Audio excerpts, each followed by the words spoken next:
BBC Lê. O que acontece no seu cérebro quando você navega no celular e 3 dicas para evitar que isso se torne compulsivo. Reportagem de Santiago Vanegas, da BBC News Mundo, publicada pela BBC News Brasil em 14 de maio de 2024. Lida por Silvia Salek.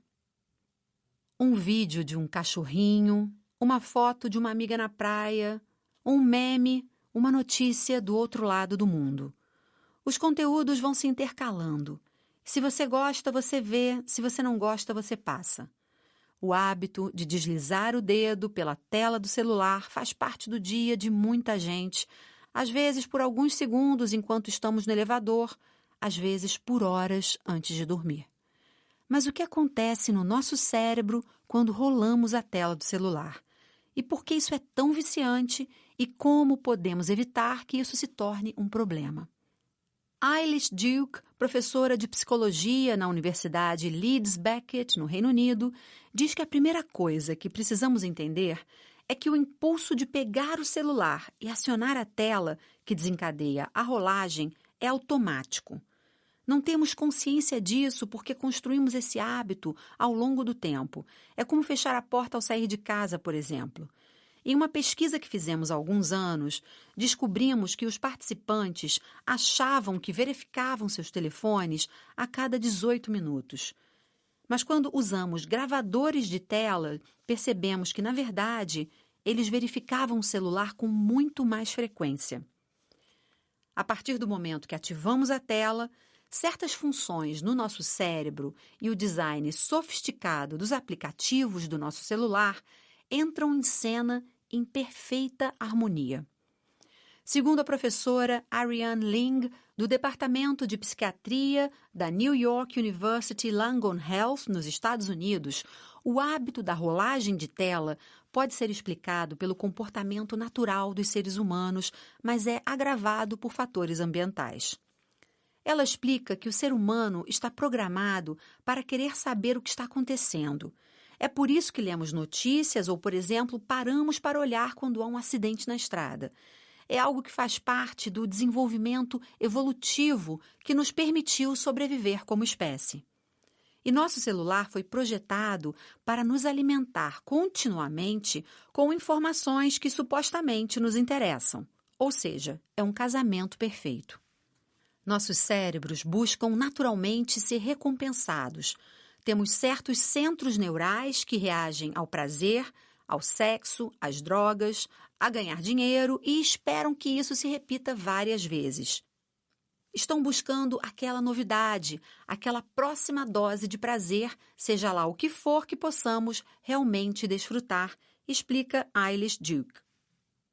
Isso é conhecido como sistema ou circuito de recompensa do cérebro e é exatamente o mesmo mecanismo pelo qual uma pessoa se torna dependente de uma substância como o álcool.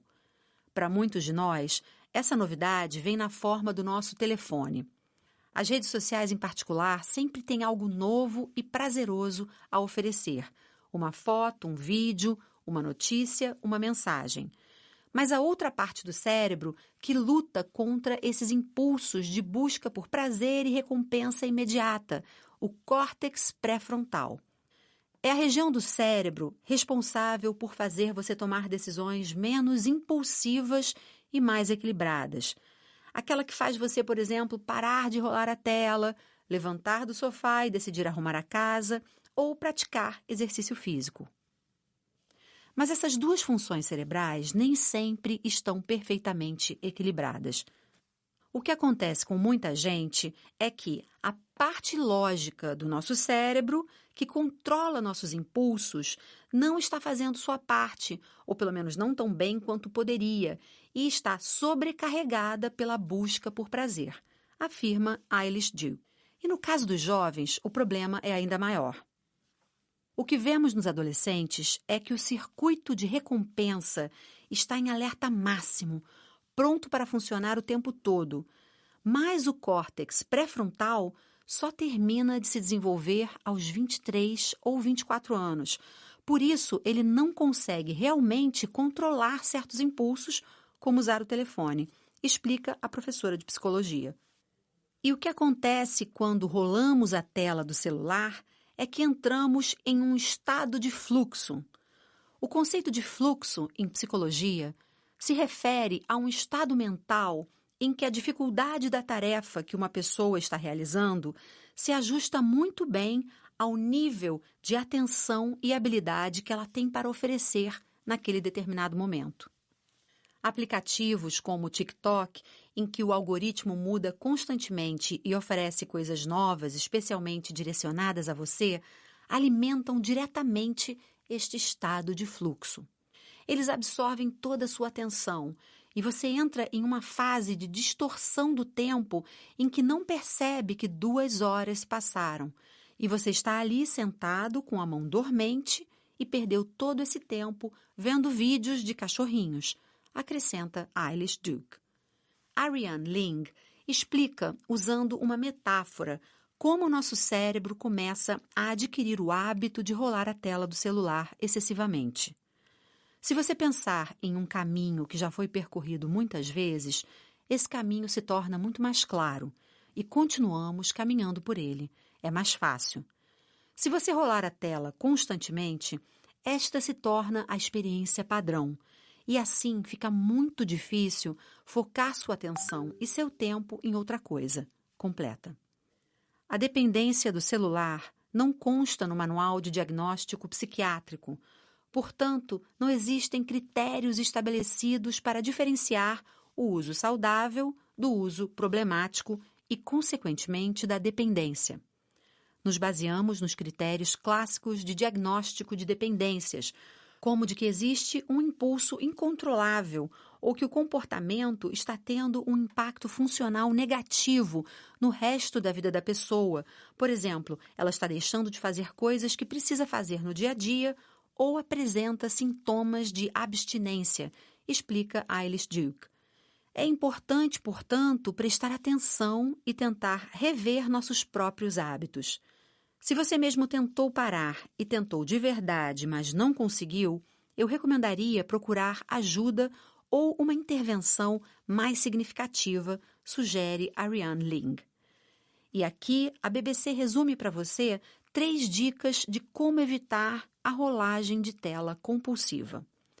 Primeira dica: passar um tempo longe da tela. Ter certos rituais que afastem você do celular é sempre muito útil, diz Ariane Ling. Segundo ela, muitas pesquisas mostram como um exercício tão simples quanto caminhar sem o celular pode ter um grande impacto. Sempre que você puder deixar o telefone em casa e dar um tempo, seja para dar uma caminhada ou para ir à academia, é excelente. E não é só porque impede você de usar o celular nesse período, mas também porque ajuda você a prestar atenção ao que está ao seu redor, exercitar outras funções do cérebro e ter consciência de como você se sente ao deixar o celular para trás. Criar o hábito ou regra de não usar o celular à mesa quando estiver com a família ou amigos também é o ideal. Uma vez que assim não depende apenas de você, outra pessoa pode te lembrar que não é hora de usar o celular. E ter um reforço visual dessa regra, como uma cesta em que todos possam colocar o celular antes da refeição, pode torná-la ainda mais eficaz. Em geral, qualquer esforço consciente para diferenciar na sua rotina o tempo com o celular do tempo sem o celular pode ajudar a evitar a rolagem de tela sem sentido por mero hábito.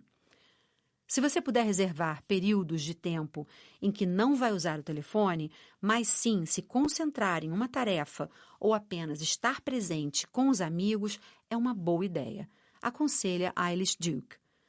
Outra coisa que às vezes eu faço é colocar meu telefone em preto e branco, o que torna menos atraente olhar para a tela, compartilha Ariane Ling. Segunda dica: fazer pequenas mudanças na rotina para realizar tarefas que você faz no celular, porém sem usar o dispositivo, também pode ajudar. Em um dos estudos que fizemos há alguns anos, vimos uma grande diferença entre as pessoas que usavam relógios normais e aquelas que usavam o celular para ver a hora, conta Eilish Duke. Sem querer, as pessoas que usavam o celular para ver a hora acabavam presas na rolagem de tela. Além disso, por exemplo, se você conseguir ler o que quer que esteja lendo sem estar online, é maravilhoso, acrescenta a professora de psicologia. Encorajo as pessoas a serem curiosas e buscarem truques para reduzir o tempo de uso do celular e passar mais tempo no mundo tridimensional. Somos táteis, devemos nos envolver com as coisas no mundo real, completa Ariane Ling. E a terceira dica, tentar controlar o impulso. Raramente, quando sentimos o impulso de entrar em um aplicativo para simplesmente ficar rolando a tela, ou quando já estamos fazendo isso há horas, paramos para pensar por que estamos fazendo isso ou quanto satisfeitos nós estamos com essa decisão. Tentar estar mais consciente das nossas decisões, de como nos sentimos, de como nossa mente funciona nesses momentos, é uma intervenção poderosa que podemos fazer. O impulso de pegar o telefone é como ter um desejo. Você percebe que seu corpo começa a desejar aquilo. É como se seu cérebro dissesse: "Oi, faz um tempo que não consumimos dopamina. Vamos consumir um pouco?" E esse desejo pode crescer como uma onda, explica Ariane Ling. Mas você pode resistir a esse impulso, certo? Você pode dizer: "Ok, é isso que estou percebendo. Quero muito olhar meu celular, abrir aquela notificação, mas não vou fazer isso." É necessário muita prática e responsabilidade, mas acho que quem realmente pratica algo do tipo com diligência nota benefícios de longo prazo, como ser capaz de manter a atenção, se sentir melhor, ter experiências fora da tela que tornam sua vida mais rica e significativa, conclui Ariane Ling. Você ouviu a reportagem O que acontece no seu cérebro quando você navega no celular e 3 dicas para evitar que isso se torne compulsivo, publicada pela BBC News Brasil em 14 de maio de 2024.